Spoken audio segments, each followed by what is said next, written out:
So every manifestation is an instant manifestation, because in fact, as some of you who have come here more often know from my teachings, is that you're actually consciousness shifting through different slides, different configurations of the universe. You are not literally creating or manifesting anything physically, structurally speaking. It's not possible. Because from the point of view of consciousness, the absolute consciousness, shall we say, there is no time. Imagine that for a moment. There not being any time. There not being any time. There is no time. If there is the absence of time, then everything that can exist already has to exist. You can't create anything new. It all exists. 20,000 billion years from now is already here. Any alternate reality configuration of what we would call, from our position here in this universe, 20,000 billion years from now, exists right here, right now. It has to, because there's no time, and everything that can exist does exist. So it already exists. Where does it exist? Inside your consciousness. How amazing. Infinite creations exist in one central meeting point, and that meeting point is consciousness, the free agent, awareness, you. And you, as your I am individuation, are pouring a portion of yourself out into a particular linear, seemingly linear reality. And so your consciousness moves through a particular understandable, logical sequence of parallel universes all the time. Every second you're doing this millions, billions of times. So fluently, so fluidly that you don't have any idea that half of the time you don't exist. Every other nanosecond, nothing is here. And then every other nanosecond, there's another frame, another configuration of energy, another configuration of creation showing up inside your consciousness. Now if you do this a billion times every second, like a light switch flickering on and off a million times or a billion times per second, how would you know?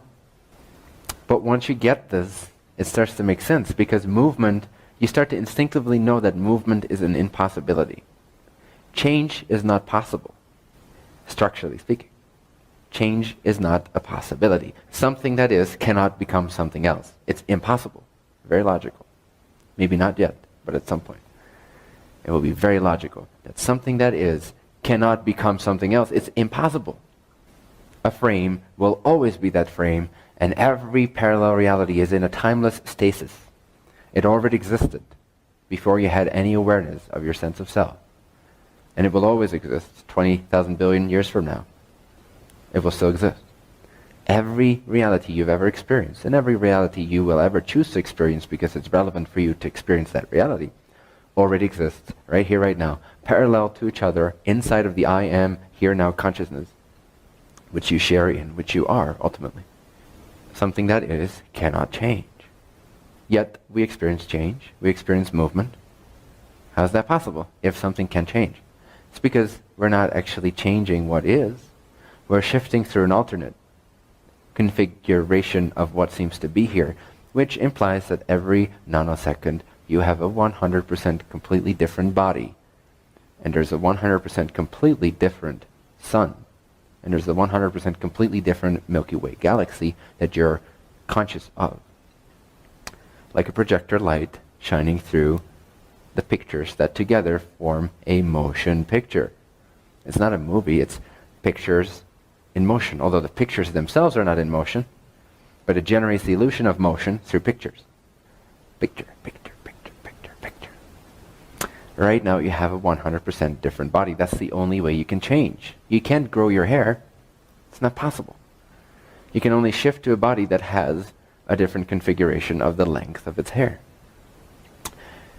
Like I said, your unconscious is hyperconscious. It's superconscious, because that's what's taking care of all this. So you might be wondering, shit, I'm pretty intelligent. For me to move through all these alternate parallel realities, and while I'm focused on my relationship with something or to something in this world, seemingly lost in the sense of separation and illusion and circumstances seeming real, simultaneously I manage that every billionth of a second I'm moving into a parallel configuration of this universe where my body has a slightly longer structure of hair. That's pretty amazing. And that's just one aspect of the things that you constantly regulate. So what we call the unconscious is really superconscious. Does that make sense? And this is what is, or we could simply sort of generally call it the higher self or higher consciousness. And it is what is generating our reality in the way that we are generating our reality. It is what is regulating our agreements. It is what is deciding what is next and what is next and what is next, so that you, from your lower self point of consciousness, can actually be the participant in your own creation, seemingly separate but not really, seemingly the receiver but still actually the giver to itself, so that it can then focus only on the play inside of the stage, and it doesn't need to worry about the stage itself. The stage is set. You can change the stage, but the stage is taken care of for you. Gravity is here, it's all regulated. The way your hair grows, etc. The Earth orbiting, shifting all these parallel realities that then seem to form a linear causal reality is all taken care of for you, and it's providing you with the stage you need to play out your individual theme. So that you can learn, so that you can express yourself from a very limited point of view, but the expansion you gain from meeting from a limited point of view is massive. In a way, we could almost say that the more consciousness limits itself from its lower self point of view, the more it seemingly becomes this individual in a play, even though from a higher point of view it's regulating the very universe that it exists in every billionth of a second.